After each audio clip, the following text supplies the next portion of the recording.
What's going on, my pretty pandas? It's your huggable hipster here, and welcome to today's review, which actually there are two left, so they're going to be scattered about throughout the week, including this one. Oh, you don't know when this one is actually going to be up. Actually, it's on a Tuesday that this one's being uploaded, so, you know, you're welcome. And the next one, I think the final one, which is Outlast Whistleblower, is going to be uploaded tomorrow afternoon, so yay, productivity! But just remember, everything has a beginning, and today we are talking about Resident Evil 0. Every story has a beginning. With every perception and every vision, the truth becomes clearer and clearer. What exactly happened in Raccoon City, Utah? What led to the viral outbreak that we all know and we all feared? Let's uncover the truth and let's unearth what has been probably laying dormant for a very long time. Resident Evil 0 is a third-person psychological horror video game that was released back in 2002. I know, way back then, just way back then. And it's a fifth installment of the Resident Evil series and acts as a precursor to the very first game. The game has an eeriness that we all know and love. I mean, it's Resident Evil. Come on, it wouldn't be Resident Evil without the creepy music and eerie zombies saying, "Ah, feed me, Seymour." The game has the eeriness that we all know and love, but with some differences. And it's differences that make it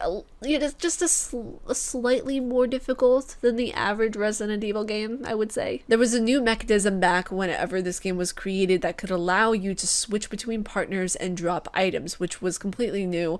I don't think really a lot of games had it really that option back then to switch between partners, which led to being able to switch between Ashley and Leon in the fourth game, which might probably be actually the 6th or 7th install. I don't know. The numbering is all off on Resident Evil games. You could technically play Resident Evil 0 and then 1, 2, 3, 4, 5, 6, and 7. And then you have all of the little other games like, you know, Codename Umbrella, Code Veronica, Code Everything. Now, the ability to drop items was actually taken from an earlier game that Mikami had done in 1989 called Sweet Home, which was the one that gave birth to the Resident Evil series. This particular game of Resident Evil is very, very different from the rest. Keep this in mind. Not only is it slightly more challenging from the others, but it has a direct correlation to the first game. So like I said, you could technically play this game and then the first and then the second and so on. In this game, at first you are playing the character named Rebecca Chambers. Then when you get further into it, you meet up with a Marine called Billy Cohen and you guys switch back and forth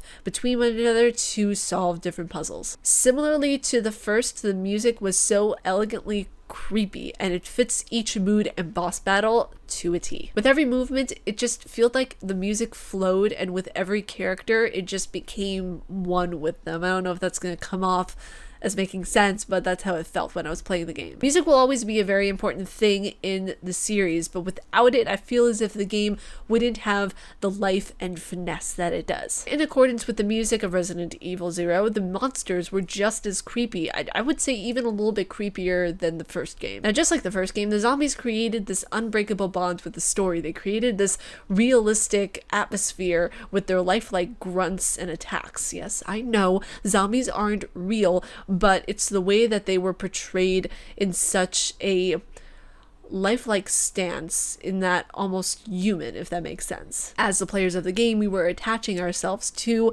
this entire story and this entire universe that Mikami had built. So for us, it's going to seem a little more real than not. Since this game is a prequel to Resident Evil, there are a lot of clues and bits of the story that have been filled in for us. Who really is Wesker? Who is Billy Cohen? Why is Umbrella such an important company?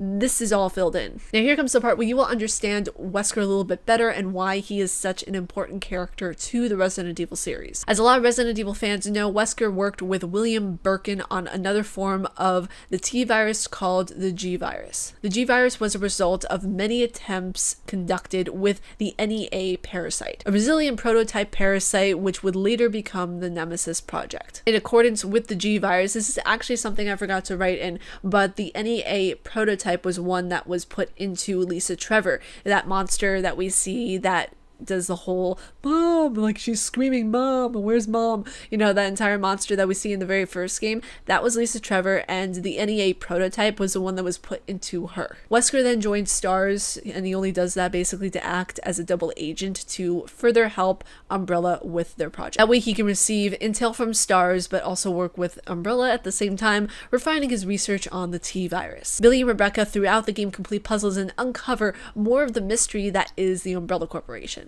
There is so much of this plot line that connects to the very first game. It truly makes me happy at the seamless writing, cohesive plotline. But with every seamless plotline comes new properties that need to be added to make the story flow and seem more cohesive and well built. Now, there is a character who was mentioned in the previous game in notes. Marcus, keep that name.